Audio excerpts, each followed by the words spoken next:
नमस्कार। मातृशक्ति और पितृशक्ति। पिछली वीडियो में मैंने जो गठजोड़ में धर्म की कलाकारी बताई थी, उस संदर्भ में कुछ और मैं थोड़ा सा बताने का प्रयास करूँगा, ताकि धर्म का अनुसरण करने वाले सभी आस्थाओं के धर्म भीरू या धर्म कट्टर या धर्मांधता में अमानवीय ना हो। क्योंकि जो धर्म के ठेकेदार हैं वो उनकी कथनी और करनी में अंतर है। धर्म का अर्थ है मानवता, शॉर्ट में बता रहा हूँ, बहुत बड़ी बड़ी व्याख्या है। और अधर्म का मतलब है अमानवीयता। तो आप इस समय दर्शन कर सकते हैं। और जितने भी धर्म के नाम पर, वैसे भी बड़े परिवर्तन कहीं भी हुए हों, कश्मीर से चाहे हिंदू का पलायन या हो, तो वो धर्म की आड़ में है। असली उद्देश्य उनकी संपदा पर कब्जा करना था। ऐसे जब बंटवारा हुआ पंजाब से, जब बंटवारे में पाकिस्तान की तरफ से जो हिंदू मार करके ट्रेन में भेजे गए, उसका एक सहारा लेकर के धर्म के नाम पर यहाँ पर भी उन मुस्लिम्स को, जो नवाब थे, जागीरदार थे, उनको भगा करके उनके महल और संपत्ति ज़मीन पर कब्जा करना था। आड़ धर्म की थी। तो धर्म हमेशा अपने मंसूबे पूरा करने के लिए या सामने वाले के होते हुए अत्याचार को धर्म का हवाला दे करके व्यवस्था को काबिज करना होता है। उसी व्यवस्था से हमारी आज की सत्ता है। क्योंकि यह हम हजारों साल जो गुलाम रहे हैं, वो जो कहते हैं कि वो धर्म अमन चैन का है, झूठ बोलते हैं, नहीं है। उस धर्म के ने जिन जिन देशों पे आक्रमण किया, कब्जा किया और अपनी आस्था फैलाई है, और वो सफल क्यों हुए? क्योंकि उन देशों और क्षेत्रों और आस्थाओं के आंतरिक अमानवीयताओं का लाभ उठा करके वे वहाँ सफल हुए हैं। और जो जिम्मेदार हैं वे किसी के नहीं होते। मैंने बताया ना, जो मौका परस्त होकर के ताकत के पास प्राप्त करते हैं और ताकत के साथ रहते हैं, वे ना किसी धर्म से जुड़े हैं, ना किसी आस्था से जुड़े हैं। वे केवल और केवल अपनी अय्यासियों की सुरक्षा करने के लिए और सुरक्षित रखने के लिए जुड़े होते हैं। तो ऐसे ही वर्तमान विपक्ष का मुस्लिम तुष्टीकरण, कोई ना कहे, हम कह रहे हैं, अराजकता का वातावरण था। उनके परिवारवाद और भ्रष्टाचार ने का बहुत बढ़ा चढ़ा करके माहौल बताया गया, लेकिन विकास भी चल रहा था। असली वजह यही थी।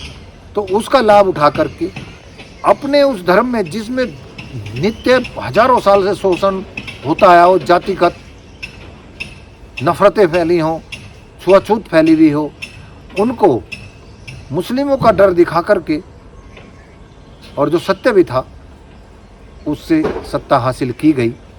आज जिन्होंने सत्ता हासिल कराने में या उस मंसूबे को पाने में जिन किसान, मजदूर, पिछड़े वर्ग ने बढ़ चढ़ के हिस्सा लिया था, चाहे वो बाबरी मस्जिद का ढाना हो, चाहे अन्य कई और उसमें दुस्साहस या साहस दिखाए हों, आज वे लोग जिन्होंने जेल काटी, मरे, जैसे कहते हैं कि 32 मुलायम सिंह ने मरवा दिए थे, मैं उसको बिल्कुल गो नहीं मानता। जब सुप्रीम कोर्ट में हल्फनामा, केंद्र सरकार को आश्वासन कि हम वहाँ केवल वो करने जा रहे हैं, हम कोई तोड़ फोड़ नहीं करेंगे, उसके उलट वहाँ ये काम हुआ, और फिर उन्हीं ने गर्व भी किया कि मैं खुश हूँ, और फिर कोर्ट में जा कर के उन्होंने एफिडेविट दी है कि हम वहाँ नहीं थे। आज भी उस चीज़ का बनावा उठाते हैं शिवसेना के। उसमें कहा कि भाई शिवसेना कोई रोल नहीं था। फडणवीस जो आज हैं वो कट्टरता का परिचय देते हुए कह रहे कि हमारे लोग थे, शिवसेना के नहीं थे। तो वे जो 32 हल्फनामा देने वाले शीर्ष भाजपा के हैं, क्या न तो सुप्रीम कोर्ट ने उनका संज्ञान लिया कि भाई आपके लोग समाज में ऐसा फैला रहे हैं कि भाई भाजपा के शीर्ष लोगों ने इसे तुड़वाने में अधिक सहयोग करा था, और जो 32 लोग वहाँ उस कानून व्यवस्था को भंग होते हुए मुलायम सिंह जी मारे थे, संविधान का, जिसे कहते हैं संविधान की रक्षा के लिए करा था, हल्फनामे का उल्लंघन को उन्होंने चैलेंज किया था। तो वे 32 परिवार मरे, और जिन्होंने कोठारी बंधु आदि ने जो ढांचा तोड़ा था, क्या वे उस राम मंदिर के ट्रस्ट में हैं? क्या वे मंत्री संतरी हैं? तो वे विचार कर लें। जो अंधा अनुसरण करके इनके लिए एक दूसरे के जानी दुश्मन होते हैं, और ये सभी आस्थाओं में व्यापार भी करते हैं, रिश्तेदारी भी करते हैं। इसका आप ये देखिए कि मैं यही कहता हूँ कि धर्म की कलाकारी, तो धर्म अपना धर्म नहीं निभा रहा है और सभी धर्मों की बात हो रही है। आप इस अंदाज लगाइए कि एक तो गौ माता के संरक्षण की बात हुई थी, काला धन लाने की बात हुई थी, सुभाष चंद्र बोस को पर्याप्त सम्मान और गांधी जी को, नेहरू को उजागर करने की बात हुई थी कि हम उनको नंगा करेंगे और उन्होंने क्या किया, इनके मतभेद क्या थे बताएंगे। नोटबंदी में जो काला धन जमा था उनको गिरफ्तार करने की बात हुई थी और उसमें इन साधु संतों ने दावा किया था कि यहाँ सस्ता पेट्रोल होगा। बेरोजगारी को दूर करने की बात हुई थी, 2 करोड़ रोजगार देने की बात हुई थी, रेल को नहीं बिकने की हुई थी, फौज को नहीं बिकने की हुई थी, निजीकरण करने की। एफडीआई को यहाँ निवेश के विरोध किया गया था। क्या उसके उलट होता हुआ दर्शन धर्माचार्यों को नहीं दिखता है? 20 बड़े मांस के निर्यातक हिंदू हैं, उनके क्लस्टर हाउस हिंदुओं के हैं और 20 से अधिक शीर्ष भाजपा के कट्टर हिंदू होने का दावा करने वालों की रिश्तेदारियां क्या अपनी बेटियां भतीजियां मुसलमानों को दे रखी हैं। तो ये अगर कट्टरता के नाम पर, धर्म के नाम पर, हिंदुत्व के नाम पर ये होता दर्शन धर्माचार्यों को दिखता नहीं है क्या? चुप्पी है ना? तो यही मैं कह रहा था, कलाकारी के ये गठजोड़ है, कुलीन वर्गों के समूह में रह करके अपनी मौज काटना, ये साक्षात दर्शन है। तो इसलिए हम विवेकवान बनने, और जो सत्ता ने आज, मेरी ये अपील है और आन भक्तों से भी, कि एक भ्रम होता है, एक भ्रम ये था कि हम हिंदुत्व जो लाएंगे और जो हमारे अंदर आंतरिक छुआछूत भेदभाव है, बेरोजगारी है, गरीबी है, उसको दूर करेंगे। उस भ्रम के कारण सत्ता प्राप्त की गई थी और वो भ्रम ना टूटे, इसको ध्यान करना और विवेक से काम लेना सत्ता का धर्म बनता है और वो धर्म टूटने लग रहा है। अभी नुपुर शर्मा जी के बयान पर जो बवाला खड़ा हुआ है, और मैं मानता हूँ नुपुर शर्मा जी की कोई ऐसी इंटेंशन नहीं थी, वो आवेश था, बहसबाजी थी, उसमें जोश में शब्दों को बोल गई और वो शब्द कोई ऐसे वो भी नहीं थे, क्योंकि अवस्था गलत थी, व्यवस्था उस समय का स्थान गलत था। जब ये बयान दिया गया तो सरकार को खुद पहल करनी चाहिए थी और सरकार को इन शब्दों की निंदा करते हुए नुपुर शर्मा को एक वार्निंग देने से शायद मुझे लगता काम चल जाता। लेकिन उन्होंने भी खुलेआम कि मेरे शीर्ष भाजपाई मेरे साथ हैं और भाजपाई भी ने भी दिखाया कि हम इनके साथ हैं, जबकि सच्चाई ये है कि ऐसे कम आयु में हमारे यहाँ पूर्व में भी शादी होती रही हैं, आज भी गाय बगाए ये दर्शन होते हैं। तो इसमें कहा तो उन्होंने गलत नहीं था, लेकिन व्यवस्था ऐसी उस समय भी थी, मौका मिलते ही साधन संपन्न लोग आज भी इसका अवसर उठाते हैं, लीगल इलीगल तरीके से।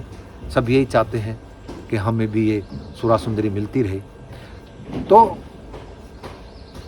उस समय जो आंतरिक रूप से जो कुंठित चरमपंथी थे, कोई प्रतिक्रिया किसी की नहीं थी, लेकिन जैसे ही कतर में और दूसरे छोटे देशों में इस बात का विरोध हुआ, सामानों का बहिष्कार हुआ, भारतीयों का वहाँ पर निरादर हुआ, सरकार बैकफुट पर आई और उसको निलंबित करना पड़ा। यानी कि एक किस्म से जो एक भ्रम मुझे कहता है, बंद मुट्ठी ला की खुल गई तो खाक की, यानी कि जो भ्रम है कि भाई ये हिंदुत्व को मजबूत करेंगे और हमारा 56 इंच सीना बेजोड़ और बेतोड़ है, लेकिन उसका दर्शन ये हो गया। और उस दर्शन से बैकफुट पर आने से कन्हैया लाल जो है उसका जो गला रेतने का दुस्साहस तभी हो पाया। उन ऐसे चरमपंथियों को ये लगा कि मुस्लिम राष्ट्र हमारे साथ आएंगे। इस एक बयान से जब वो सरकार बैकफुट पर आ गई है तो अब मुझे इसमें और वाहवाही मिलेगी। तो सस्ती लोकप्रियता और अमन चैन का दर्शन देने की बात करने वालों ने अपना असली रूप भी दिखाया है। तो ये भ्रम है, इस भ्रम को बनाए रखें। और धर्माचार्यों का धर्म है कि हम यहाँ बहुसंख्यक हैं, तो विभिन्न भिन्न आस्थाओं और सभ्यताओं का ये देश है। इस ताकत का सदुपयोग करें, जो सबका साथ सबका विकास और सबका साथ की बात होती थी, उसका दर्शन दिया जाए। अन्यथा एक दिन ये आएगा कि जैसे आज विपक्ष गलियाया जा रहा है, या जैसे औरंगजेब गलियाया जाता है, या अन्य गलियाए जाते हैं, आपका भी अतीत ऐसे ही गलियाया जाएगा। तो समय रहते हुए इस भ्रम को बना करके मानवीयता का परिचय दे, धर्म की कलाकारी का मैंने एक थोड़ा सा ये प्रसंग दिया है। हजारों प्रसंग ऐसे हैं, अपने विवेक से चेक कर लेना, जान लेना कि धर्माचार्य ताकत और मौका प्रस्त जो भी मजबूत होता उनके अनुसरण करते हैं। इससे और ज़्यादा मैं क्या कहूँ, इन भाव को समझते हुए मैं यही कहूँगा कि हमें किसी धर्म, जाति, राष्ट्र के होती हुई अमानवीयताओं का विरोध करना चाहिए। उसके लिए हम हो सकता है कम संख्या में हों, लेकिन शब्द वाणी वायुमंडल में तरंगित होती है, वाणी अमर कही जाती है। आज नहीं तो कल उसका प्रभाव जरूर आएगा। जैसे कार्ल मार्क्स 1883 में मर गया, लेकिन उसके मरने के बाद उस विचारधारा ने प्रबलता ली। लेकिन वही कि जो जिस चीज़ की उससे फ़ायदा उठाता है वो उसी उसमें आचरण में आ जाता है। तो ऐसे ही वहाँ पर फिर दर्शन गलत हुए। तो ये राष्ट्र आज उसी तरह 1929 के आसपास का जो एक राष्ट्र, एक पार्टी, एक देश, एक संविधान के द्वारा जर्मन चला, रसिया चला, अन्य कई देश चले और उन सेकेंड वर्ल्ड वार खड़ा हुआ। ऐसे ही आज रूस हो, चाइना हो, और 2024 के बाद मुझे भारत में भी ये दर्शन आता है कि एक राष्ट्र, एक पार्टी रूल ना आ जाए और फिर कहीं द्वितीय विश्व युद्ध या बड़ी क्रांति इस देश में ना आ जाए। समय रहते उस पर निगाह रखिए।